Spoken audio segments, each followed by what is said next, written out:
this video, I'm going to discuss the definition of memory. So as you can see in this example, I have multiple boxes and I have two numbers, which is 10 and 30.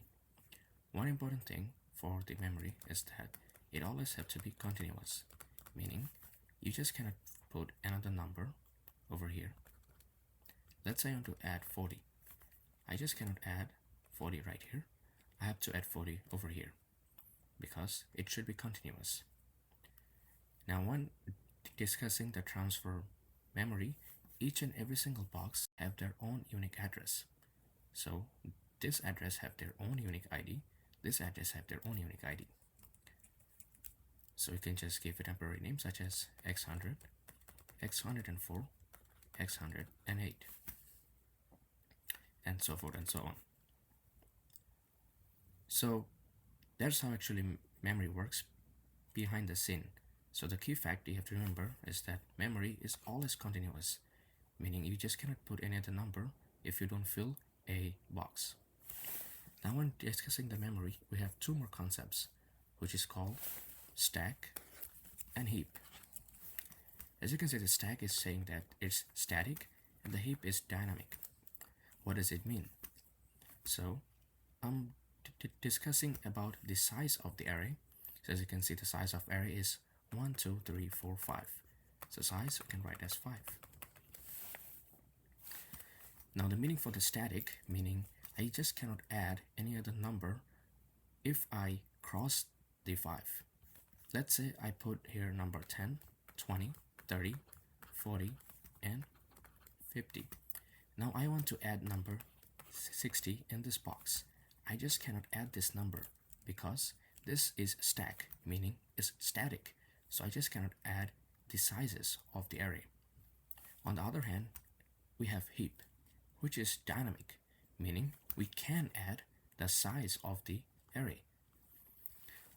So we can take another example, like same example, 10, 20, 30, 40, and 50. Now I want to add 60 over here. So which meaning I have to increase the value of the size of this array. So to increase this value, we usually multiply it by 2. So let's say I have this box, which is our existing box. I need to have another box, which is going to be multiplication of 2. So something like this. So I'm just going to copy this all numbers. It's going to be 10, 20, 30, 40, 50. And now I'm going to add 60. So every single time when you hit the mark, we just multiply by 2 of the size of the previous array. Now notice we have two copies of the array. One is this, one is this. So we usually want to take this one because we actually don't need in our storage. So what we're going to do, we're just going to delete this whole thing. Three concepts we can summarize that memory is continuous blocks,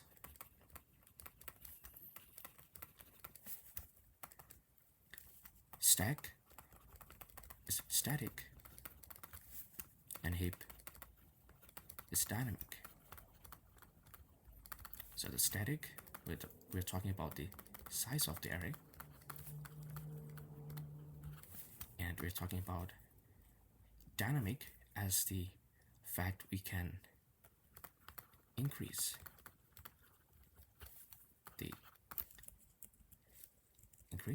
the size of array.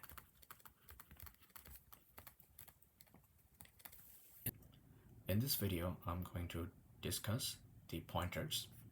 So pointers are the variables that store address of another variable.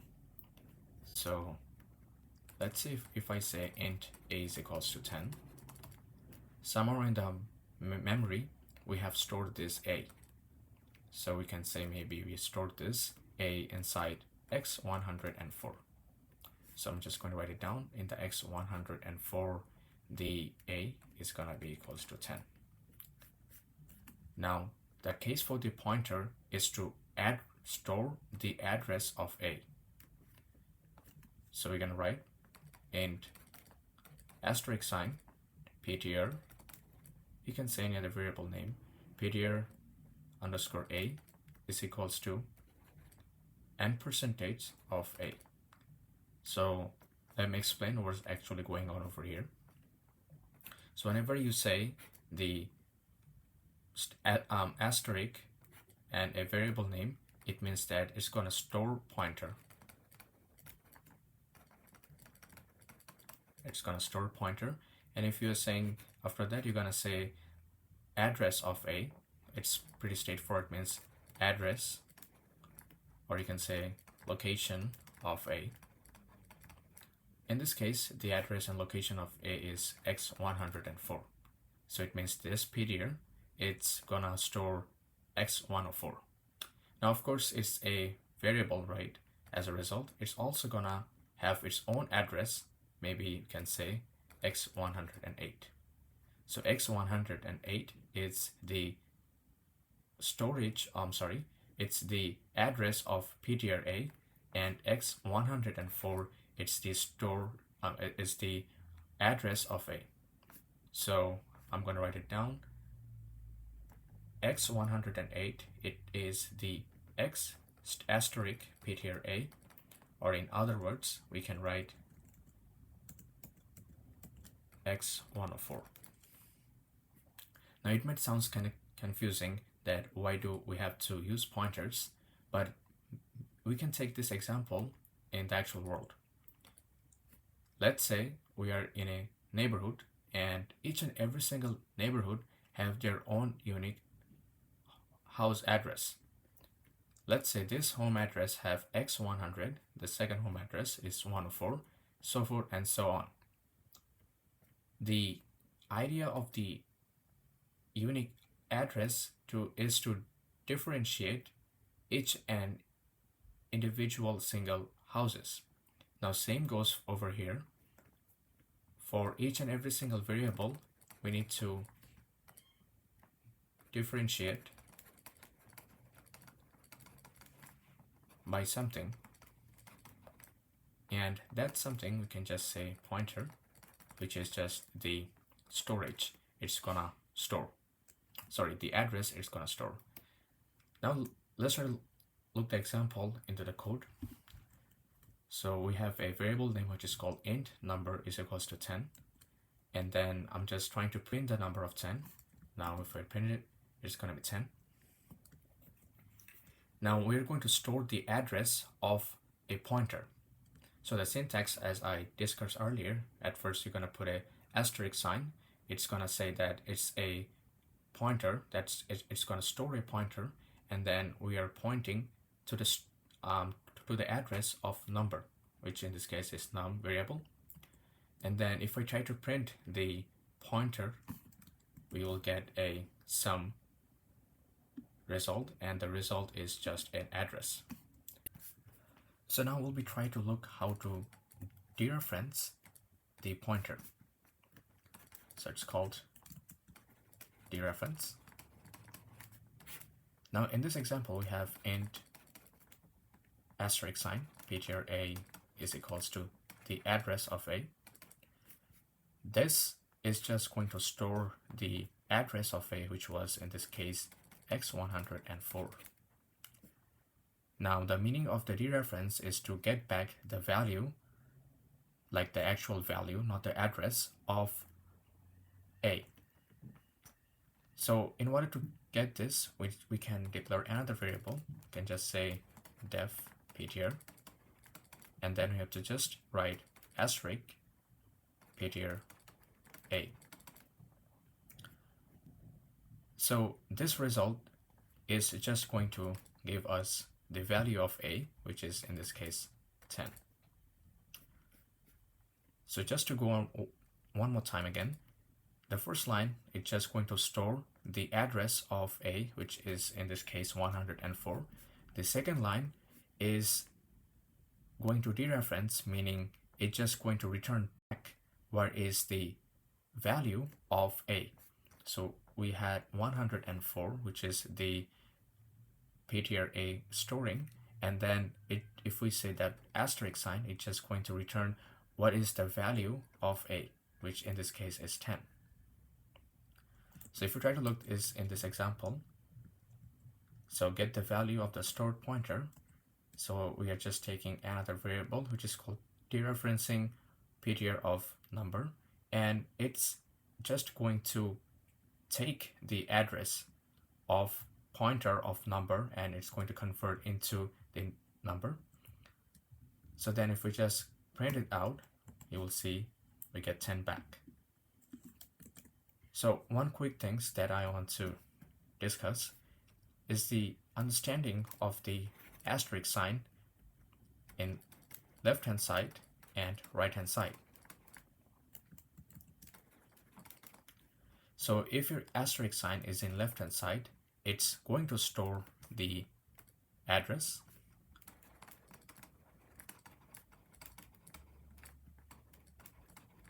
and if your asterisk sign is right hand side, it means it's gonna dereference the address,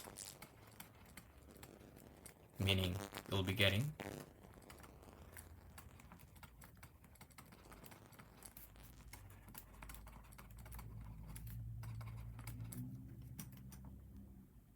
the stored value.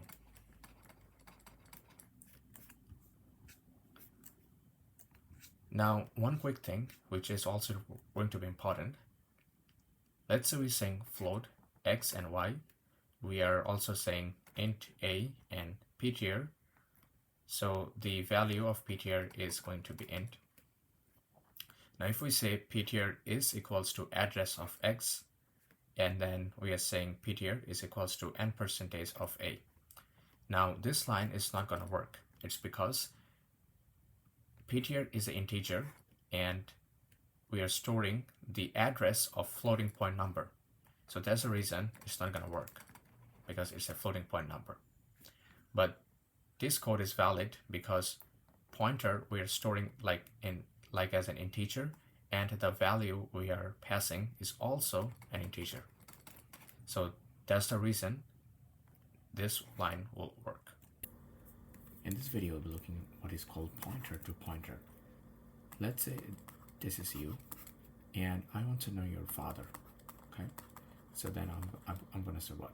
I'm gonna say yours father. Now I want to know your grandfather, so I'm gonna say that. So it's gonna be your father's father. That's gonna be your granddad or grandpa, whatever you call it. Now, let us assume that in terms of English, we don't have any concept as grandfather. So this word doesn't exist, grandfather, okay? Now, how can you tell your father, like your grandfather? You have to say that my father's father, okay? You have to listen very carefully. What do you have to say? You have to say yours father, yours father's father, okay? So now then I might have another concept which is like your father's father's father. So I'm not sure, maybe in English you can call grandfather's father. So yeah, like if I want to know your grandfather's father, then I'm going to say yours father's father's father. Okay, so I know it's kind of complex, but if you look at really closely, it's not that complex. So now let's try to look at this example in terms of coding. So in the previous example, hopefully you were able to understand the meaning of the pointers and how we can store the address of the pointer and the meaning of the dereferencing of a pointer. So now let's say we're saying that int variable is equals to 10. Okay, now I'm going to use a pointer such as called int ptr. So ptr1. Ptr1 is going to store this value, which is the var. So it's going to be the address of var. Okay, and I'm going to declare another variable called steric one more time, and then pointer2. Okay, pointer2 is going to store the address of pointer1. So it's going to be pointer1. Now, let's try to visualize what's going on inside the hood.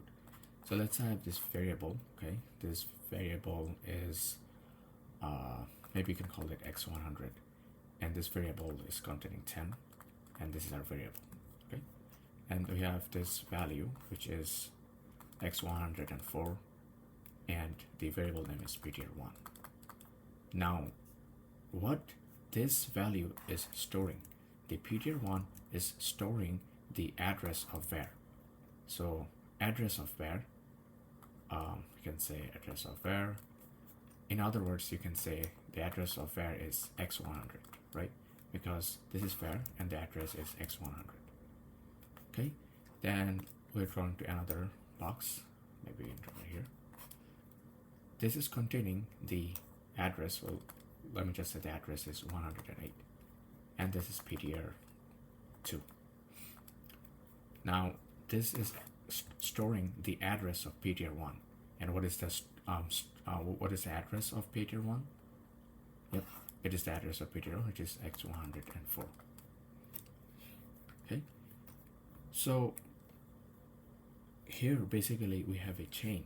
If you try to see it closely, let's say this is you, okay, and this is your dad, and it is your dad's dad. So it's called pointer to pointer.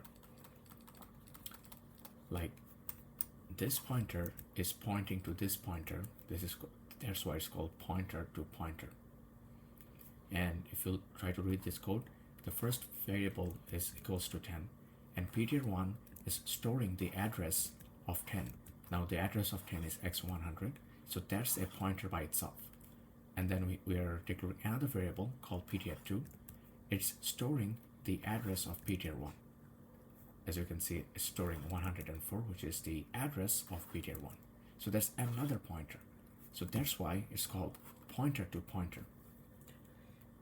This concept can better be explained in the linked list topic. So I'm not going to explain it a lot, like in terms of how to code and everything, but hopefully in linked list will be covered this concept a lot. In this video, I'm going to discuss about the pass by value and pass by reference. So let us take the example at first of pass by value. Let's say you're trying to create a function which we call integer, or actually you can just say void. Since it's not going to return anything, it's just going to change the value of a variable. So let me just write the variable at first. Int number is equals to 10. The void, this function is just going to change the value of number. So we're just going to write void and then change. It's going to take a number, so you can say n, and then it's going to change the value of number is equals to 20. And if I just print it out, at first I'm just going to call the function, which is going to be changed, and the number is going to be 10. Now if I try to print the number, what do you think? Is the number gonna change? Let's run this. As you can see, the number didn't change at all. The number stays the same. It's because it's called pass by value, meaning your scope of the function that is generated right here is gonna stick towards right here. It's not gonna correspond to main function. So if I print the n over here, in this case n, you're gonna see 20. But as you can see, in this bottom function, which is our main function, it didn't change. It stays 10. Now you might ask that it's maybe because n. It's not because of n. It can be any other values, it doesn't matter. Even if I put here num, and let me replace with num, if I run this, you're gonna see the same result. It's still 10. So to fix this, you can use what we call as pass by reference. It should be pass by value. So pass by reference, which is going to take the pointer of the variable. So I'm just going to change reference, I guess. Change reference. It's gonna take the number, but it's gonna take the address of the number. So I'm gonna say n percentage num, and then I'm just going to do the same operation. Number is equals to 20, and then just copy and paste this, I guess. Well, I guess I can do it later. So this is the first function. I'm just going to comment it out, and let us work with the change reference, and then I'm just going to give the value, which in this case is number, and then I'm just gonna print the number, and now you'll see the result changes to 20. There you go, the result changes to 20. So what happened is that this number of course have some sort of address. Maybe you can call this x100. This value, which is x100, went into the change reference function. So this number, it is going to be x100. So since we have the address of the variable, if we do any kind of operations, in this case we assign it to 20, we change the number equals to 20. Now I'm also going to show it to you. If I even just put n and n over here, still gonna do the same thing, because this n is going to reside inside this scope, but it's going to be universal because we have a address of operation. So if you can run this, you're going to see the same result. And also the fact that if you run this inside the change reference, you will also get 20. So you'll also get 20. So this is something what we call as local scope, and this is something we call global scope. The meaning is that local scope is going to reside the variables, and each and every single thing is going to reside inside its function to itself, unless we put a address of operation. On the time, it is going to be a whole extra layer, meaning I can do, if I do any changes in the main, it will also change in the, if we do any changes in these functions, it's going to also change in the global scope. But for this one, it's fully local scope, meaning whatever I change, the number, values, array, whatever, whatnot, is still gonna be the same thing inside this function. It doesn't have any impact inside main. Let us look at another example with pass by reference, but with const parameter. So let's say we're using another function which is called change const param, and it's gonna take the same thing, a number, and at first just print this item. Okay, so let me just call the function, which in this case is change const param, and it's gonna take a integer. In this case, it's just gonna be num. So let me just run this out. In this case, as you can see, it's printing us 10. Now, let us do the same thing with this function change parameter as we did over here. We put n is equals to 20. In this example, it's just gonna put n is equals to 30. And let me try to run this. As you can see, it ran properly. But what happened if I just put here const? Can I still do the same thing? If I run this, as you can see, they gave me an error. The error is basically saying, since it's a const, we cannot change the number, even though it came with a reference. So the const will basically stop you to not change the number. Now you might argue, what's the benefit of doing change by reference? Well, we can just do by change by value. So to give this beneficial advantage of using pass by reference, so we have to draw some sort of value. So let's say we're having a whole array and it consists of 1000 elements. Now this 1000 elements, you're going to do some sort of operation, and the time is really key factor, of course. Now that if your time is really key factor, you don't want to use pass by value. The reason is, if you're using pass by value, what will happen? The whole thing is going to be copied inside pass by value. So meaning you'll have another array which consists of 1000 items. It's the same thing. But on the other hand, if you do here pass by reference, you're not creating a new array. Rather, you were treating the existing array, which in this case, the first array.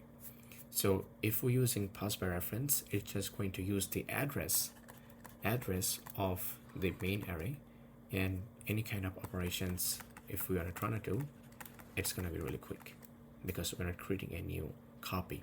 We're changing our existing array. So far, we are coding all of our coding steps into one file. And sometimes it's not recommended to code all of the things just in one file. It's better if you separate your files as much as you can. And that's what comes as header files. So to create a header files, you need to create two files. So let me call it add.cpp. And then for the header file, you have to create add.h.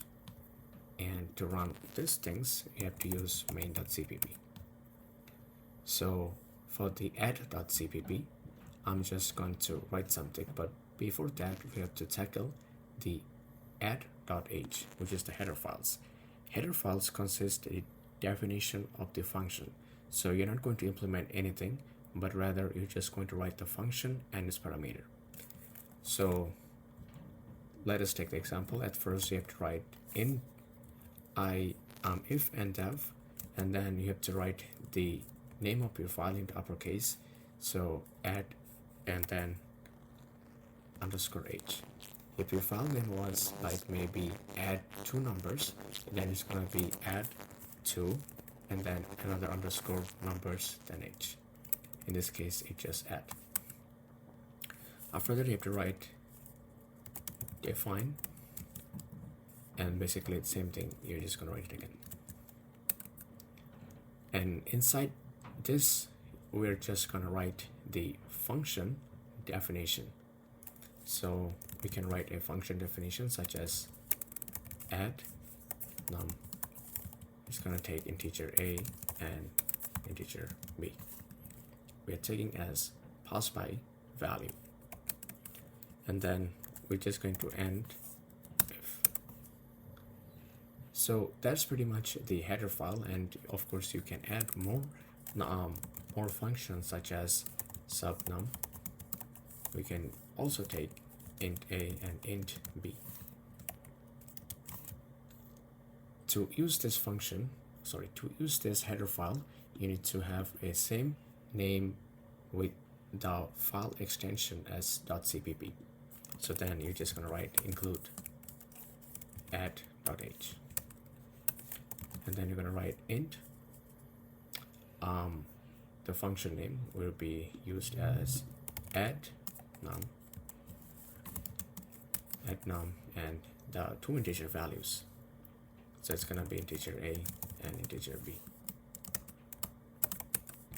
And it's going to return the two integer a plus b. And we're going to do the same thing for the subtraction.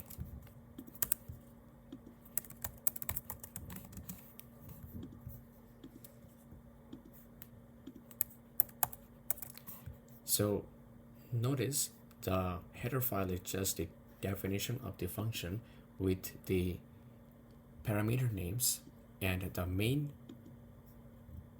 things we're changing of the function is inside .cpp. So in order to run this, we need to have a main.cpp. So here basically you're going to run this add.cpp.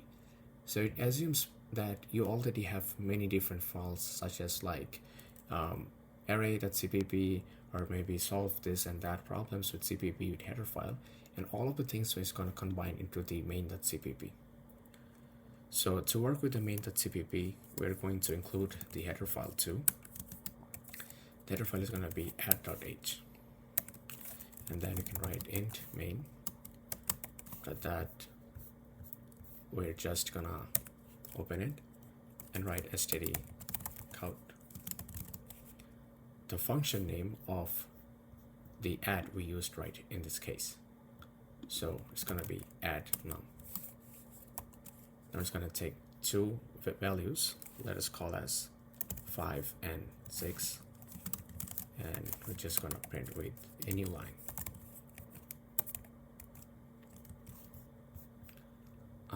Okay, I guess I forgot to include the IOStream. Okay. So if I run this main function, okay, it's giving some error. So as you can see, it's giving me some error. So to fix this, we have to make sure we are in the same directory. So we are in header file. So let me go to header file at first. Right here. Okay. So to solve this problem, we need to basically run the two CPP file at the same time. So to run this, basically you have to use g++ main.cpp add.cpp, and the output we're going to get is inside main. So as you can see, we have a main exe file. Now if we run this main file, as you can see, it gave us 11. We can also do the subtraction operation, such as 10 minus 4. It's going to give us 6. So let me follow the same step. It's giving us 14. Oh, okay, it's because we're using num. Add num, it should be subnum. If you run this, now as you can see, it's given us 6. So the key idea is that when we have a header file, in the header file we're just going to declare the functions with its parameters, but it's in the CPP file where we actually make those important steps, like what's inside the function and how the function should work. And main.cpp is basically the common space for the header file and also its CPP file. We'll be looking at what is called classes, and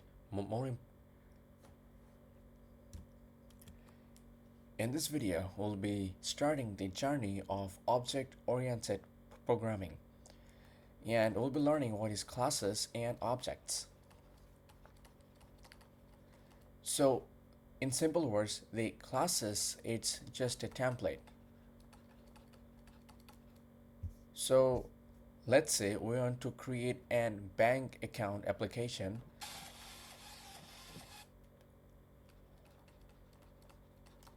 So in this bank account application, we can have a couple of things. So the first thing we could have is that the username. So each and every single user have their own name, and they can have their like the balance of their account. Alright, so to tackle this problem, like the name and the balance, we can use a common template. Like every single people of this bank will have the same two things, and let's say we have 100 of the people that are in our bank. Now all of these 100 people follow this common theme. They have their name, they have their balance. So let us try to solve this problem in terms of class. So let me just remove all of them so that we can start from scratch. So here, as you can see, I create a new file in the and this is our file. So to get started with the class, we have to say class, and then we have to say the class name. So in this case, it's bank account. And then we have to write public. I'm going to explain what is the meaning of public, but as of now, we can just think about public whatever we write it, it's just a convention for the C++ in terms of classes. So now we can write the variable name, such as in this case we have string name. So string name, and then we have the balance. So the balance is float because of course the balance can have some sort of pennies here and there, so we can call this is balance, and the data type we're going to do is float. So what you can see over here, it's called attributes. Attributes, it's a fancy way of saying variables in terms of class. So you can write it down as a fancy word of variable. Now, how we can actually use them? To use them, we usually use a main function, or in sometimes like majority of the time you'll be using a header file. So like you could have two files such as like demo oops.cpp and add demo oops.h, and then we'll be having our own main cpp file, and over there you'll be calling this all of the function. But I'm not going to make it too much complicated. As of now, you can think about that we can create a class and call them in the main, but of course I'm going to show how to implement this actually such that you can do well in the exam. So now let us call the class. So the class, where how can I call them? To call the class, we have to say the bank account, and we have to say the instance. So in other words, the instance is the object you want to create. So we want to say like account one. So this account one is an instance, meaning it's a template of the bank account. So account one have all of the powers of this bank account, meaning it have the name, it have the balance. I think we have to forget the semicolon, so I'm just going to put that. All right. So now that we have the instance, in other words, the object of our class bank account, we can call them. To call them, we use something called dot operator. The dot operator, we use something like this. Now this dot operator helps us to get the attributes. So in this case, I'm going to access the name, and I'm going to update the name is equals to techno, and I'm going to do the same thing for balance. The balance I'm going to put as 100. So a couple of things happen right here.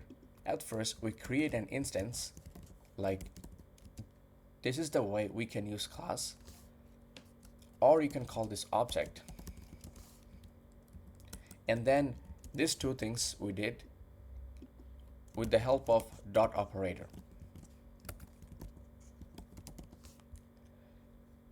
All right. So now let me show what is how can you use functions inside classes.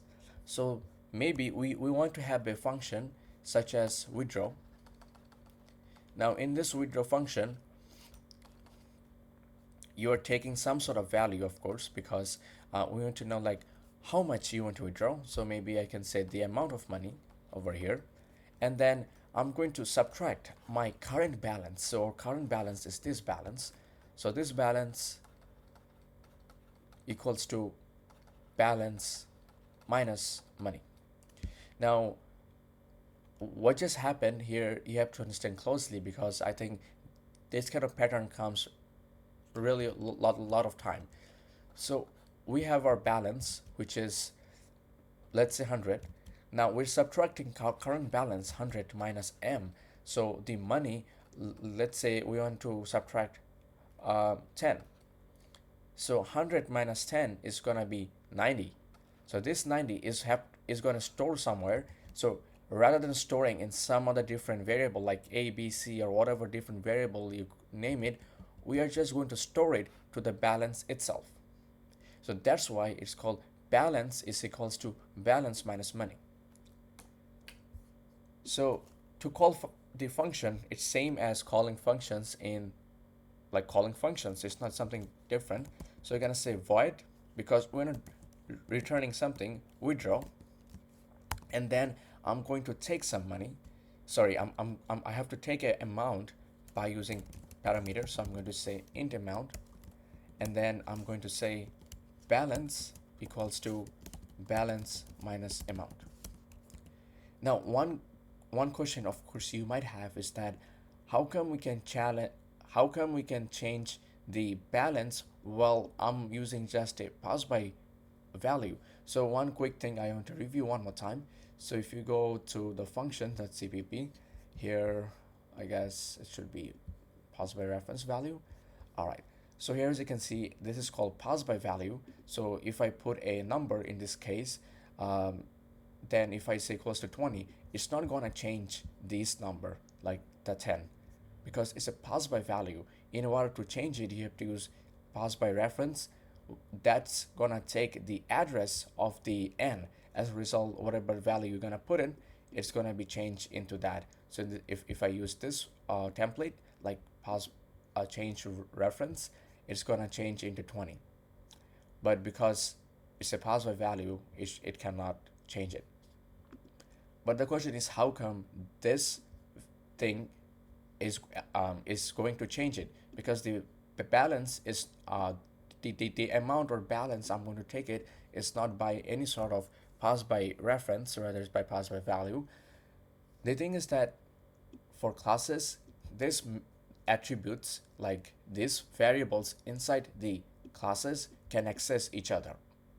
So you can think about that this whole class is a local scope, meaning I can have some other class like class A. Now class A, I might have some sort of another values such as the name maybe int A, or maybe you can say in balance. Now this class A in balance, I cannot access the in balance over to my bank account. So does I cannot access this balance inside this class A automatically. I have to like inherit something which I'm going to explain some other time, but technically we cannot do it because these are local scope, meaning these are bounded to themselves. Unless we call them, we can access it by using some sort of inheritance, but that's not the topic as of now. So we can think about that these are the local scope by themselves, so they can access each other. All right, so let me just remove it. Okay, so now that we can call the function, to call the function is also the same thing. You have to say count1 dot withdraw, and we have to say the money. So the money in this case, I'm going to print as maybe 10. And now I'm going to print it down that what is the current balance. So again, to access the balance, we have to say count1 dot balance, and then we have to use the handle for a new line. Okay. All right, so let's run it. So if I run it, as you can see, I got 90. So it worked perfectly. Now here we can have many different functions and everything and all. We can create another instances. It's not that we can create only one instance, rather we can create multiple instances. So multiple instances could be bank account, account2, and then account2 can have their own name, such as John. It can have their own balance again, like 200. So hopefully I was able to explain the concepts of the classes. So to quickly summarize one more time, what you actually learned in this lecture, the classes is just a template that we can follow, and as we follow that template, we can customize our names, the functions in our own way. We learned these two things is called attributes, meaning these are the variables inside the class. In some other times you might hear this called member. It's called, I believe it should call, yeah, member variables. It's called member variables, but I don't think we use that a lot. But whenever if people say it's attributes, you should know that from top of your head, it's the variables of the class. And then we have something called this function in what we call methods. So functions called methods and variables called attributes. And then we learned the dot operator, that to access this value and these functions, this all of the functionalities, we have to use a dot operator. And after that we can do some sort of changes. Like in this example, what I did is that I gave the name of the account 1 is equals to techno and the balance is equals to 100. And we can have multiple instances, and the meaning of instance is that a template of the bank.